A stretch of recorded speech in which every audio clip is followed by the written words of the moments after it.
नमस्ते राम राम. मामा, इधर देखो. गाव कुठला आहे? गाव कुठला आहे? बसवनवाडी, बसवनवाडी तालुका ये भालकी.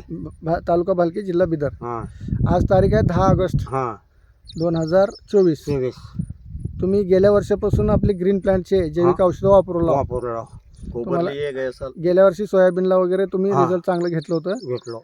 आता ह्या वर्षी तुमचं उडीद सोयाबीन आहे. हां आता इथं तुमच्या भावाचं सोयाबीन हे उडीद आहे हां आणि इकडं आपलं ग्रीन प्लांटचं उडीद आहे. उमाकांत उमाकांत नाव उमाकांत बाजीराव फावडे. फावडे. बरं, तर आता इथं तुमच्या भावाचं उडीद आहे इथं हां आणि हे तुमचं उडीद आहे. त्याला ह्याला फरक आहे. हां, ह्याच्यामध्ये आपण जर बघितलं तर काळोखी भरपूर आहे पानामध्ये, बरोबर. हम्म. आणि ह्याचं हाईट बी कमी आहे आणि पिवळं बी पडलंय, हं. बरोबर आहे का नाही. बरोबर आहे. इनको पूछो क्या आता फायदा काय म्हणजे Difference फवारणी काय किती आहे? झाला केला ह्याला? हो फवारणी किती फवारणी 2 बार केला. 2 फवारणी झालेत. तुम्हाला काय काय बेनिफिट वाटलेलं आता मी जे सांगितलं त्याच्याबद्दल? आणि बेनिफिट काही नाही, सगळं बरोबर आहे. नाही म्हणजे नेमकं सांगासारखं. काड मोठा आलंय का, शेंगा जास्त आहेत का, हां कसं? शेंगा जास्त आहे तर काड मोठा आलाय, कळा चांगली आहे, हां. हिरवी आहे. हां, हं. आणि इकडं बघितलं तर इकडं पिवळं पिवळं पडलंय, शेंग कमी आहे. कमी आहे. इथं बघू शकतो आपण फुलाची संख्या किंवा फळधारणा वगैरे व्यवस्थित झालेलं आहे. मामा तुमचं नाव काय हो? माझं ज्ञानबाई.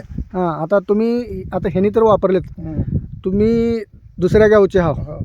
इथं तुम्हाला हे पीक ह्या पिकाला फवारणी बी तुम्ही केला म्हणून काय वाटतं तुम्हाला ह्या पिकामध्ये? काही नाही, चांगलं आहे. नाही, हे औषधं वापरलेलं प्रत्येक शेतकऱ्यांसाठी कसं आहे म्हणतो? नाही, चांगलं आहे औषध आहे. हां हां, म्हणजे रेग्युलर जे आपण दुकानातून आणून मारतो त्याच्यापेक्षा चांगलं आहे. चांगलं आहे. बरोबर. म्हणजे स्पष्ट आपण इथं बघू शकतो, इथं काड बी लहान आहे आणि फळधारणा बी कमी आहे. आणि इथं बघितलं तर फळधारणा बी जास्त आहे, बी आहे. कळा हिरवीगार काळी भोर कळा आहे, कुठं बी पान पिवळे पडले नाही. बरोबर. आपल्या कंपनीचं जे मेन उद्देश आहे ते आहे रसायनमुक्त शेती, विषमुक्त अन्न. म्हणजे जे आपण शेतामध्ये टाकूला खतं औषधं वगैरे ते विषारी जर असले तर आपल्या अन्नामध्ये पण ते येते आणि आपण जे मारवलं ते सगळे जैविक आहे. त्याच्यामुळं आपलं अन्न जे आहे बिनविषारी राहणार आहे. तर ते अभियानामध्ये तुम्ही सामील झाल्याबद्दल मी कंपनीकडून तुमचा आभार व्यक्त करतो. धन्यवाद. धन्यवाद.